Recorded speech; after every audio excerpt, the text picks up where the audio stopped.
तो वहीं दिल्ली सरकार की मंत्री आतिशी ने दावा यह किया है कि उन पर बीजेपी में शामिल होने का दबाव बनाया गया, उन्हें बीजेपी में शामिल होने का ऑफर दिया गया है। और इस पर बीजेपी नेता मनजिंदर सिंह सिरसा ने पलटवार किया और कहा कि वो गिरफ्तारी के डर से इस तरह के आरोप लगा रही हैं। वो सीधे सीधे नाम बताएं कि किसने ऑफर दिया है।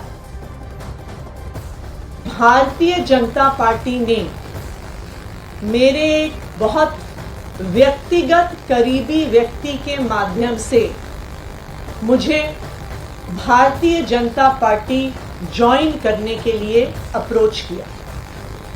मुझे ये कहा गया कि या तो मैं भारतीय जनता पार्टी ज्वाइन कर लूं, अपना पॉलिटिकल करियर बचा लूं, अपना पॉलिटिकल करियर बढ़ा लूं, और अगर भारतीय जनता पार्टी नहीं ज्वाइन करी तो आने वाले 1 महीने में ईडी द्वारा मुझे गिरफ्तार कर लिया जाएगा।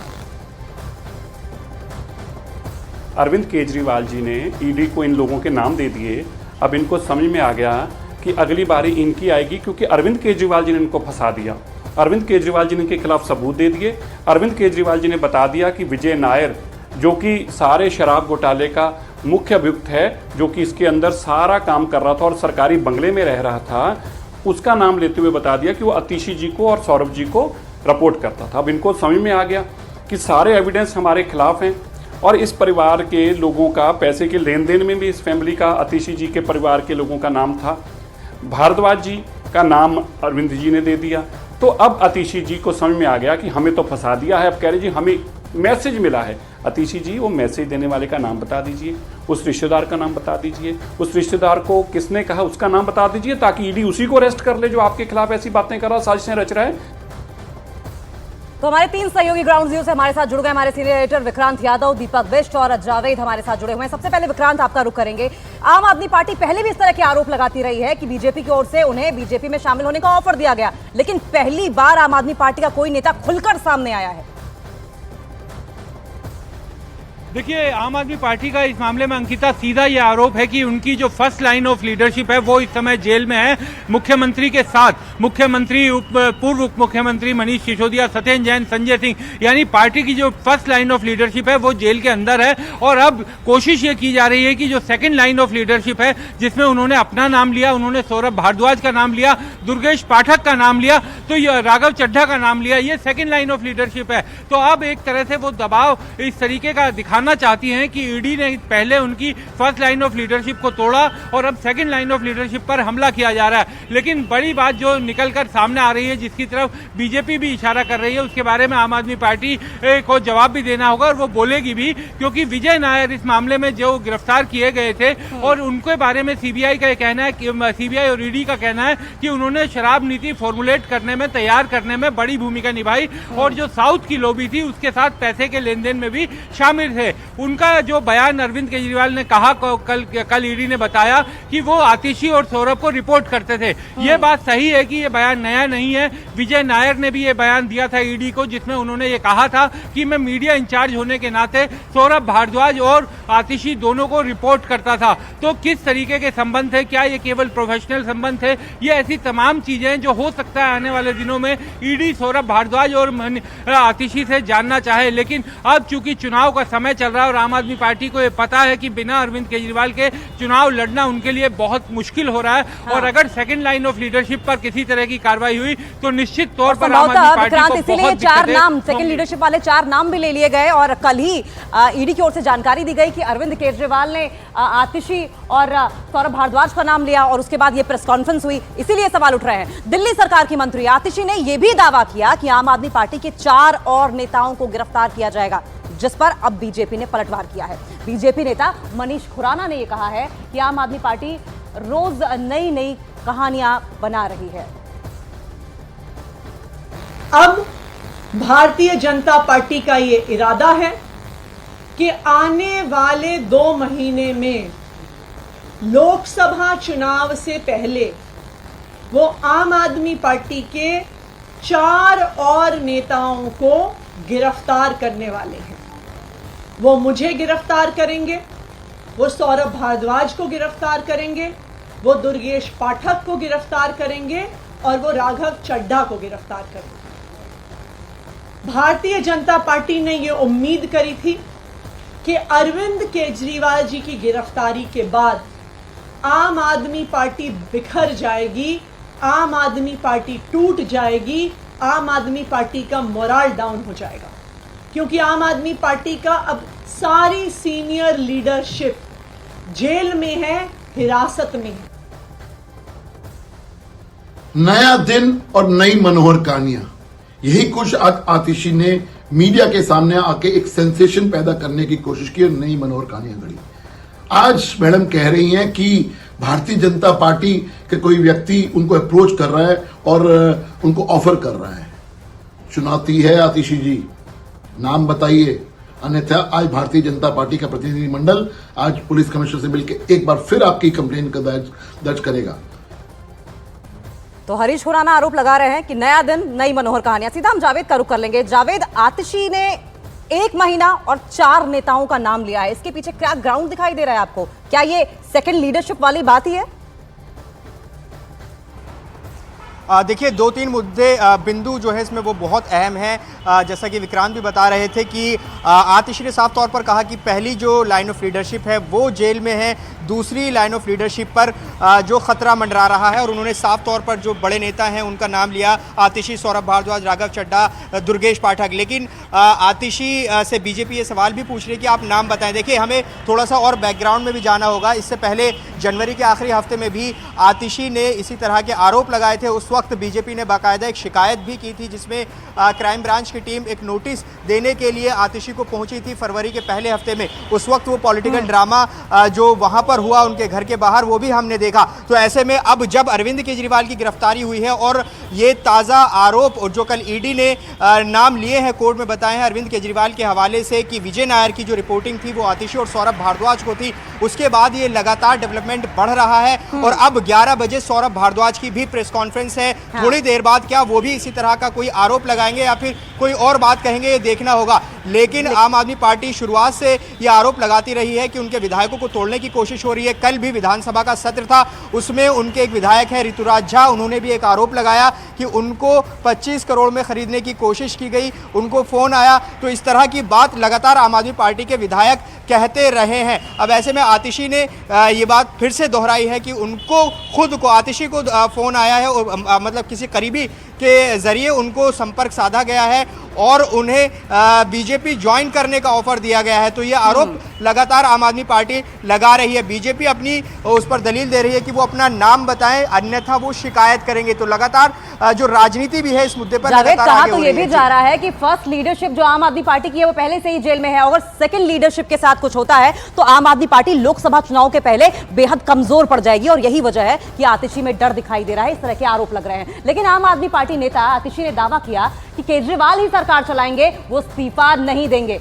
इस पर बीजेपी ने पलटवार किया। बीजेपी नेता आरपी सिंह ने कहा कि सारा खेल केजरीवाल का ही है। लीगली और कॉन्स्टिट्यूशनली दो ही हमारे देश में संवैधानिक और कानूनी प्रावधान हैं इस बात से जुड़े हुए। सबसे पहले रिप्रेजेंटेशन ऑफ पीपल एक्ट ये कहता है कि अगर आपकी 2 साल से ज्यादा कन्विक्शन हो तो फिर आप एक जनप्रतिनिधि नहीं रह सकते हैं, चाहे आप विधायक हो चाहे आप सांसद हो। अरविंद केजरीवाल का कोई कन्विक्शन नहीं हुआ है। कन्विक्शन छोड़िए, आज तक अरविंद केजरीवाल चार्जशीट भी नहीं हुए, नंबर 1। दूसरी बात, इस देश का संवैधानिक प्रावधान ये कहता है कि कोई व्यक्ति चीफ मिनिस्टर नहीं रह सकता, उसे चीफ मिनिस्टर के पद से इस्तीफा देना होगा अगर वो अपने हाउस की मेजॉरिटी नहीं एंजॉय करता। Arvind Kejriwal enjoys the overwhelming majority of the Delhi Assembly। तो इसलिए अरविंद केजरीवाल के इस्तीफा देने का कोई भी कारण नहीं है। अगर आज अरविंद केजरीवाल इस्तीफा दे देते हैं तो ये भारतीय जनता पार्टी के लिए एक बहुत सीधी और सरल एक एसओपी तैयार कर देती है। अरविंद केजरीवाल से पूछें, जिन्होंने नाम लिए हैं कि विजय नायर मुझे नहीं रिपोर्ट करता था, उन्होंने कहा कि अरविंद केजरीवाल को रिपोर्ट नहीं करता था, वह आतिशी और सौरभ भारद्वाज को रिपोर्ट करता था। तो क्या हुआ, उसने अरविंद केजरीवाल ने अपनी तरफ से पल्ला झाड़कर और रणनीति के अनुसार इनको, ताकि इनकी क्वेश्चनिंग होगी, ये जेल के पीछे जाएंगे और जब ये जेल के पीछे जाएंगे तो सुनीता केजरीवाल को वो मुख्यमंत्री बना लेगा दिल्ली का। ये खेल है सारा का सारा। तो मैं जो वापस कह रहा हूँ, इस प्रकार के निराधार आरोप लगाने की मुझे कोई इसने अप्रोच किए ठीक नहीं है। अगर इस ढंग से चलेगा तो बहुत कुछ चीज़ें निकलेंगी। आतिशी कह रही हैं कि अरविंद केजरीवाल पर चार्जशीट नहीं है, कोई कन्विक्शन नहीं है, लेकिन वो मुख्यमंत्री पद से इस्तीफा भी नहीं देंगे। लेकिन विक्रांत, मेरा सवाल आपसे ये है कि संवैधानिक तौर पर तो जेल में रहकर सरकार चलाई जा सकती है मुख्यमंत्री रहते हुए, प्रैक्टिकली क्या ये पॉसिबल है? देखिए अंकिता, इस समय मैं दिल्ली के संयोगी कहा जाएगा कि 11 मूर्ति चौराहे के पास खड़ा हूं। मेरे पीछे आप देखिए महात्मा गांधी की प्रतिमा लगी हुई है और उनके पीछे स्वतंत्रता सेनानी चल रहे हैं। जब देश का संविधान बना था, देश आजाद हुआ था, देश का संविधान बना था, तब शायद इस बात की कल्पना नहीं की गई होगी कि कोई मुख्यमंत्री रहते हुए गिरफ्तार हो जाएगा। तो शायद यही कारण है कि हमारे संविधान में ऐसी कोई बात नहीं कही गई है कि गिरफ्तार होने पर किसी मुख्यमंत्री को इस्तीफा देना होगा, यानी कोई संवैधानिक उन पर वो नहीं बैठती कि उन्हें इस्तीफा तुरंत देना होगा। लेकिन इसमें कई प्रैक्टिकल और टेक्निकल दिक्कतें हैं। देखिए, मुख्यमंत्री जो हैं वो अपनी सरकार के मुखिया होते हैं, वो काउंसिल ऑफ मिनिस्टर्स के मुखिया होते हैं। आखिर कैसे अपने काउंसिल ऑफ मिनिस्टर से वो मुलाकात करेंगे? दिल्ली एक केंद्र शासित प्रदेश है, दिल्ली की तमाम फाइलें मुख्यमंत्री के जरिए उपराज्यपाल और केंद्र सरकार तक जाती है। वो फाइल कैसे मुख्यमंत्री के जरिए जाएंगे अगर मुख्यमंत्री जेल में रहेंगे? तमाम फाइलों पर, हालांकि दिल्ली के मुख्यमंत्री के पास कोई पोर्टफोलियो नहीं है, लेकिन कई फाइलों पर उन्हें हस्ताक्षर भी करने होते हैं, देखना भी होता है, मुख्यमंत्री से होकर वो फाइलें गुजरती हैं आगे। तो कैसे वो सब देखा जाएगा? क्योंकि जेल में फाइलें देखने या किसी से मुलाकात करने, इन सब का कोई प्रावधान नहीं है। तो मैं फिर कहूंगा कि और कोई सबसे बड़ी बात विक्रांत ये है कि मुख्यमंत्री को जनता की ग्रीवांसेस सुनना बहुत जरूरी होता है। जेल में रहते हुए अरविंद केजरीवाल ये कैसे करेंगे? बहुत बहुत शुक्रिया आप तीनों का। अरविंद केजरीवाल तिहाड़ जेल में है। आम आदमी पार्टी दावा ये कर रही है कि केजरीवाल जेल से सरकार चलाएंगे, लेकिन जेल मैनुअल के मुताबिक केजरीवाल का जेल से सरकार चलाना बेहद ही मुश्किल है। एनसीटी दिल्ली एक्ट के मुताबिक केंद्र सरकार और उपराज्यपाल को भेजी जाने वाली दिल्ली से संबंधित सभी फाइल मुख्यमंत्री के जरिए ही जाती हैं, लेकिन जेल से ये मुमकिन नहीं है। सीएम अपने मंत्रिमंडल के मुखिया होते हैं, मंत्रिमंडल के सभी फैसलों की जानकारी उपराज्यपाल को सीएम के जरिए ही भेजी जाती है। जेल से यह प्रक्रिया पूरी नहीं हो सकती है। तो अरविंद केजरीवाल तिहाड़ जेल में है और आम आदमी पार्टी दावा कर रही है कि अरविंद केजरीवाल जेल से सरकार चलाएंगे, यानी मुख्यमंत्री पद से इस्तीफा नहीं देंगे। लेकिन जेल मैनुअल ये कहता है कि केजरीवाल का जेल से सरकार चला पाना बेहद मुश्किल है, प्रैक्टिकल ग्राउंड पे बहुत मुश्किल है।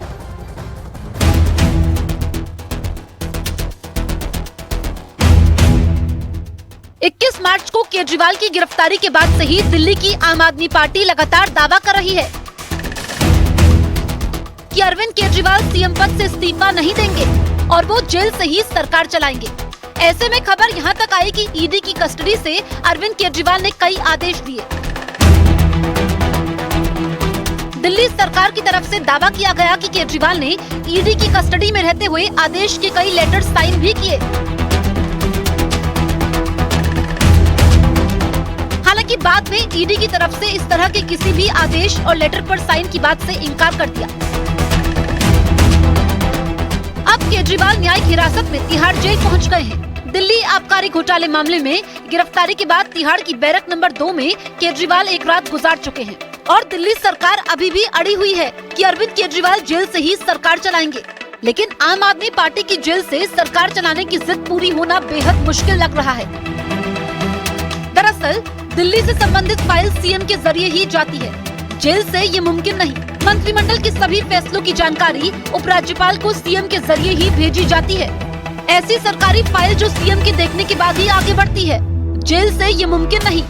जेल में सीएम केवल न्यायिक जरूरत के कागजों पर हस्ताक्षर कर सकते हैं, सरकारी फाइल के साथ ये मुमकिन नहीं। सीएम अपने मंत्रिमंडल के सहयोगियों से मुलाकात नहीं कर सकते क्योंकि उनकी मुलाकातियों के नाम में वो शामिल नहीं है। ऐसे में सरकारी आदेश कैसे पारित कर सकते हैं? कैबिनेट के फैसले लेना, आधिकारिक दस्तावेज पर हस्ताक्षर करना, जेल से ये मुमकिन नहीं। रोजमर्रा के प्रशासनिक कामकाज का संचालन लगभग नामुमकिन। हालांकि दिल्ली हाईकोर्ट जेल से सरकार चलाने पर रोक की याचिका को ये कहकर खारिज कर चुका है कि ये कार्यपालिका का विषय है, लिहाजा इस पर फैसला उपराज्यपाल, राष्ट्रपति या फिर केंद्र सरकार को लेना है। इसमें न्यायिक दखल का कोई स्कोप नहीं है। केजरीवाल देश के इतिहास में पहले ऐसे मुख्यमंत्री हैं जिन्हें पद पर रहते हुए गिरफ्तार किया गया है और पहले गिरफ्तारी और उसके बाद